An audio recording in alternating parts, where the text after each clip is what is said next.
Hello friends, good morning. Sitting in the early morning beside a river is really an amazing experience. You can just see how the flow of water is coming besides me and the sound is very soothing. So hope guys you are also enjoying the sound of the soothing water flows which is coming besides me. Okay, and I'm just enjoying this. So I thought of you guys would also enjoy this scenery besides me. But yes, before that, after that, what I want to tell is that an amazing story which could enlighten certain information in you, certain wisdom in you. So this is an ancient story. Okay, there was a place called Kashi in India. You know, it is a very famous place, and there lived one scholar, an eminent scholar.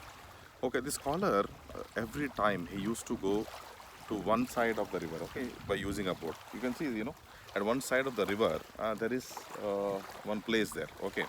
So previously, people used to live in the banks of the river and they used to, do fishing and do other kind of activities and they used to stay there. Similarly, this scholar used to stay at one point part of a river and he used to cross this river and go to another part and he used to tell some eminent stories from Puranas so that in order to enlighten a person who was living on the other side of the river. Okay, so he was doing this activity day in and day out. So one point of time he was traveling in a boat and mostly there was one crocodile, generally crocodiles are there in the river. So there was a crocodile, it was seeing him crossing the river every day and it understood that he is nothing but a very good scholar.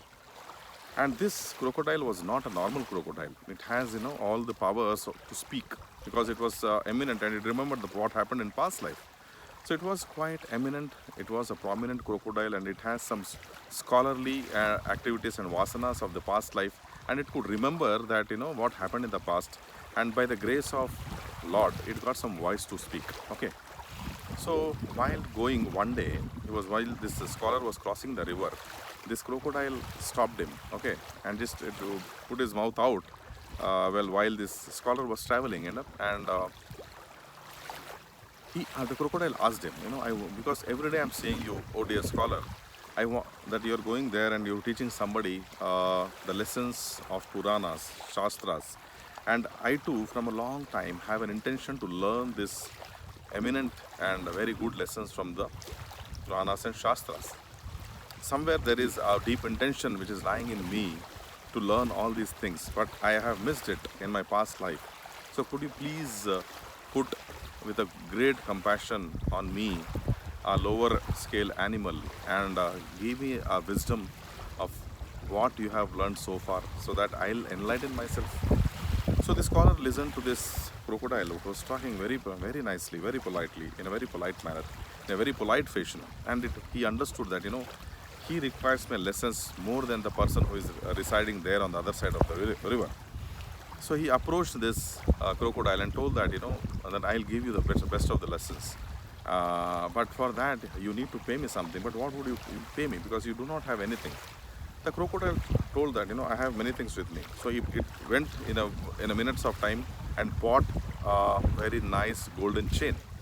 And it gifted to the scholar. The scholar was very happy to see that, it could give a golden chain where from it got. But anyhow, he was not worried about where from it got, but he was very happy that, it could pay the Guru Dakshina. So daily what he did, he started his lessons, he started his preaching, and he taught this crocodile some few lessons from the Shastras, for you very good prominent lessons from the Shastras, Vedas and everything, It made it a wise crocodile, okay. Now over a period of time, the crocodile became very wise and it also got very good learnings from this wise man. And when the stories, all the chapters were nearing, the crocodile requested the Brahman, this scholarly person, that I want to go to a Triveni Sangam. Okay, Triveni Sangam is a place where three rivers meet and it is considered to be a holy place. Okay, and it's told that, if you could take me to the Triveni Sangam, I'd gift you with a lot of gold, jewelry and diamonds. So this scholarly person agreed to the plea of the crocodile, and he thought it is now a learned crocodile, so there is no fear from this crocodile, so I can take him to the place where the three rivers meet. So he took this crocodile, okay, He just tied this crocodile to the boat, and he took him, and what he did, at the Triveni Sangam, place where three rivers meet, he kept there this crocodile. Okay. So what happened? Now he asked it, you promised me to give some jewelry, gold and diamonds. The crocodile said, yes, I'll give you. Can you wait? So the crocodile went inside the river and he bought some pot consisting of all the jewelry and diamonds and all. So when he was opening and seeing it, he found that everything was there in place. So he thought of, thanking the crocodile for doing all these activities, for giving him so much gold and diamonds. But the crocodile laughed at him. Okay, it just smiled and laughed at him.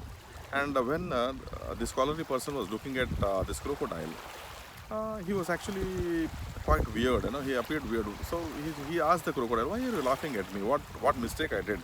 Do you think that actually a crazy person, or you think that I am a greedy person because I am taking all this jewelry from you? You are thinking me to be a greedy person?" The crocodile replied, "No, it is not like that. I'm just laughing because I remembered something from my past life." So he told, "What is that past? Can you just narrate me what is the past life which you are having?" So he told that I could not tell this story about my past life. However, there is one friend of mine who is residing on the other side of the river, and now he is actually took a shape of a frog. Okay, he is now a frog there. Okay, frogs, you know how their river frogs are completely different. So he told that now he has become a frog and is actually the part of this river, and is just roaming here and there. So that he agrees, now he agrees, and he thinks that why should I go to a frog and learn all this story? So, but still he accepts this his proposal of this crocodile and goes to the frog, which was actually lying on the other part of the river. Okay, so there he went and he just asked. On the other day, he just went there and he asked the frog, "What is the story all about?" The frog told that, and he asked why this crocodile is laughing and why did he ask to gain information from you? What is that logic besides his laugh? Can you please tell me, O frog? So the frog told, that last birth I was actually a prime minister in this crocodile's empire. Okay, so were you really a prime minister of the crocodile empire? He was actually surprised. The scholar was surprised. The frog told, yes, I was actually a prime minister at his person's empire, and I was working there. So the crocodile was a king there and is actually ruling entire part of that Kashi. Okay, so and I was there with him working as a main prime minister.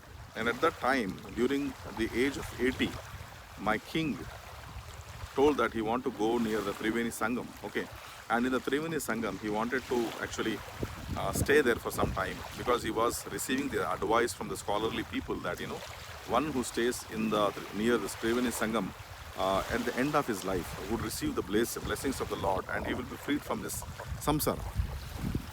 So listening into his plea, I came here, and during those times, me, myself and this person, my king came to the Triveni Sangam, and actually we stayed there for over a period of time. So then asked, then what happened? What happened after that? He asked that, we stayed there for some time, and my king asked me, my king was actually wanted to stay there forever. So he asked me, would you like to continue to stay with me forever, or you want to go back? So during those time, I told that, I'll just go back because I don't feel anything near this place. So what I will do is, I just take back this one, and I was in a hurry to go back, and I jumped like a frog. I jumped like a frog using my two legs, and I jumped across, and I went away from the place. So in my next birth, I became frog, and he became a So he was actually thinking, he asked it, why he became crocodile? I can understand you became frog because, you jumped away from the place and you wanted to get relieved from the place. But why your king has become a crocodile? Actually, now the frog replies that, he was told by his masters to practice some things, okay? He was told by his masters to follow certain principles, certain processes, certain procedures while doing his sadhana, while doing his spiritual practices. But what he did is he did not listen to the message of his gurus, of his masters, and he was actually sitting in the river and he was watching the crocodiles which were passing here and there. Okay, he was looking at it and he was actually very happy by seeing the view of these crocodiles who were in the river, residing in the river. So what happened is that instead of doing a spiritual practice or a sadhana besides a river, he was just looking at these crocodiles, and he had developed a deep vasana and affection towards his crocodiles, and while during the death he took also the form of a crocodile. So that is the reason why the crocodile laughed that instead of that listening to my master, I became a crocodile. And secondly, the reason is that one of the second reason is that the masters who actually has guided him to do the sadhana has misguided him in a wrong process. Okay, in a wrong process, so that he could not follow the master. Okay, basically he could not get the right information or a right knowledge from his masters. So he was bluffed by his masters. That's why he could not follow that process at all. So what is the moral of the story? If you look at getting a right master and getting the right knowledge is also a challenge in this current society. And secondly is that whenever you are coming to a places, whenever you receive some process from the master, you should analyze that what kind of change you are getting after following this process within you. And also over a period of time after doing sadhana, if you're not seeing any kind of change within you, it means that there is something faulty which is going on. Okay, you're not in a proper direction also, or there might be a problem with you in following the instructions from the master. So you need to understand that whether your master is right or wrong, or secondly, you need to put a question that whether the process you are doing is correct or not, or whether the knowledge which has imparted to you by a master is correct or not, is taking to the path of reality or not. So these questions, when you put across to yourself, what will happen is that you will get a right solution. And moreover, while doing sadhana and while sitting in places like this, what will happen is that your mind may wander at some places. You will be looking at these places. At some times you'll be looking at these waves of the river, and you'll be attracted towards the waves and the sound of it. And you may be attracted to some of the things which is happening. Maybe some creature may come out of this river, and you will be looking at it. And most of the times, you are diverted, and the diversion is there which is happening in you. If you are diverted towards the things, the outer things, what will happen is you will lose the power of doing the sadhana. So you should understand various questions here. Okay, you need to put some questions across, whether your master is correct or not. Second, the process which he has given is correct or not. Third, does it bring any change in me? And fourth, am I distracted while doing sadhana or not? These are the main primary questions you need to ask and need to take care while doing the process of sadhana. Then only you will be successful in the path of spirituality, and you will be successful in any task you take up in your life. So this is the question. This is what I wanted to convey in this message. Okay, hope you got the point, guys. This is important point. You might have got it. So let us catch up in my next videos. This is Umakant, and we'll connect back with more intensive and powerful talks in my upcoming videos about life. See you guys. Bye.